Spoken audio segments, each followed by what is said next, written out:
What's going on, everybody? It's the Bull Show, aka Aiden, and welcome back to another video. Ladies and gentlemen, today it is time to bring you guys an injury update ahead of our next game against the Milwaukee Bucks. A big game, ladies and gentlemen, one where I feel like a lot of Bulls fans will most definitely feel concerned and worried about the situation. But all things considered, if the Chicago Bulls do play at their best, I do feel like there is, I guess, a good chance we can walk away with a win in this game. We'll have to wait and see overall.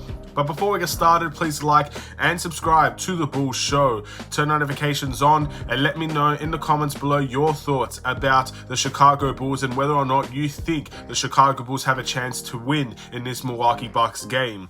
Now, ladies and gentlemen, I do feel like it is important to discuss the Chicago Bulls injuries first and foremost. There are two things we are going to be talking about today.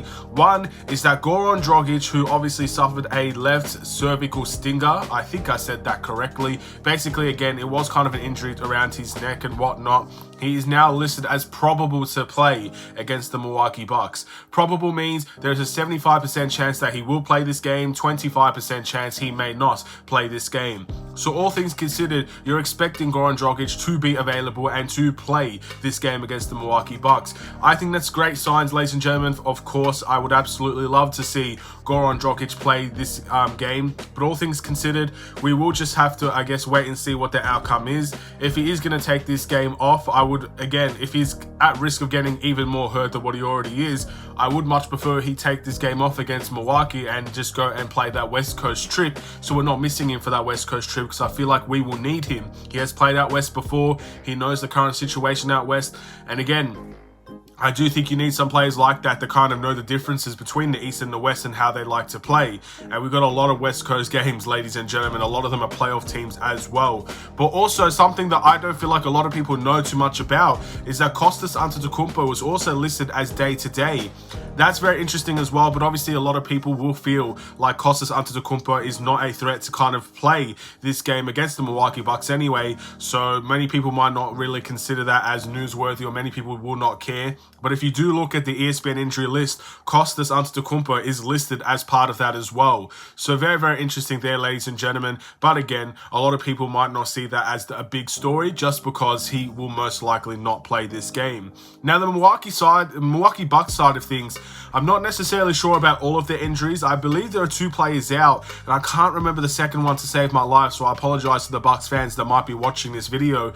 But I believe Khris Middleton is listed as out in this game against the Chicago Bulls. Khris Middleton was rumored to come back against the Bulls as well, so he will be missing this game. But we've kind of already seen, especially throughout that playoff period last year, that they did not need Khris Middleton to beat the Chicago Bulls. They played much bigger and they kind of, I guess, crowded the paint and they forced the Bulls to shoot threes.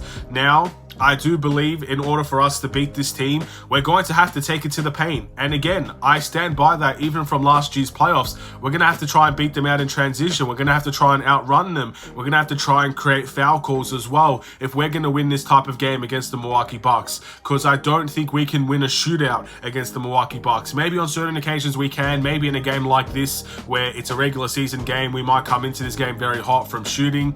Maybe we can win a shootout with the Milwaukee Bucks, but at the end of the day, if we're going to win, we need to create foul calls and we need to beat them in transition. Will we be able to do that? We'll have to wait and see. But I'm going to end this video here, ladies and gentlemen. But before I do have a question to ask you guys. And I feel like at the end of the day, when I try to, I guess, do some things different with this channel, I feel like it is important to ask you guys. So I want you to be as brutally honest as possible when I do ask this type of question. I want to know your opinion on the audio of this channel, not the music. I think the music is always going to stay. Don't really want, I guess, a video with no music whatsoever. It kind of, again, something unique to the channel in many ways as well. But more of the actual audio, because what you're hearing right now is just the iPhone regular microphone. And I think the last couple of months, really, the audio has been letting me down on this phone. Now, I am getting an upgrade in my phone in a couple of months, so maybe that's something to look forward to. But should I also maybe go and pursue a new microphone for an iPhone or for just a regular phone? I'm not in, I guess, the I'm not going to maybe make a whole again, computer-based setup. I don't have the facilities to do all of that. But maybe if I did buy or purchase a microphone, it could be a little bit better. And I just want to let you guys know that, but I also want to know your opinion. If you like the setup, if you like the audio the way that it is now, there's no need to bother with all of that, ladies and gentlemen. But again, I want you to be brutally honest. Don't necessarily have to, I guess, criticize me for it. But if you don't like the audio, just say maybe it can be better or something like that. And again, just to give you a little bit more idea of what I can do to make this channel a little bit better to watch. And of course, audio is always going to be a big part of that. That's why I have background music and everything like that. So again, let me know in the comments below what you think. And obviously, if there is enough people that do say, yes, the audio can be a little bit better, maybe I'll try to make it a little bit better. But thank you for watching. Please like and subscribe if you're new. That's the injury updates, ladies and gentlemen, for the Chicago Bulls. And of course, I will see you in the next Chicago Bulls video. Stay safe, stay healthy, stay tuned for more. Take care and peace.